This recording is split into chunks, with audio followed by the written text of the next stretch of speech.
Hi guys, okay, time now is 21:50 and yeah, don't bomb Syria. Syria vote. For some reason, don't bomb Syria as the hashtag has disappeared. Anyway, here's George. Tell us what's actually happening in Parliament since 11:30. It looks as if they're gearing up to vote to bomb Syria, basically.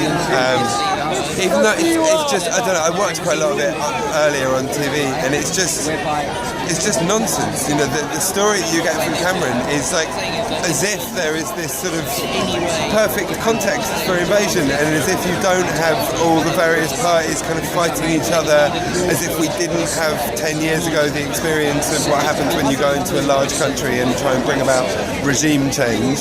You know, it's just, I find it staggering personally how anyone can be thinking that this is a good idea. We're saying we're not going to put. Well, I mean, each prime minister has had a war, so he wants a war. Yeah. Cameron wants an invasion. He wants to show he's got balls of steel, and he'll be sending people to die. And he didn't manage to do it 2 years ago, where he wanted to bomb the other side in this conflict.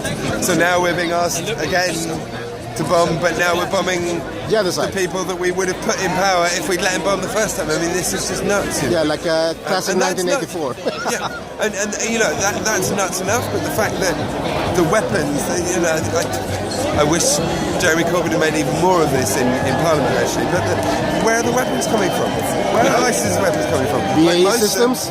Yeah, basically, I mean, US, UK, Russia and Turkey. A lot of them via Saudi and Qatar, and you know, a lot of them were the weapons that we gave to the Free Syrian Army, who's apparently we're hearing over and over again in Parliament is the main part of our sort of would-be force on the ground.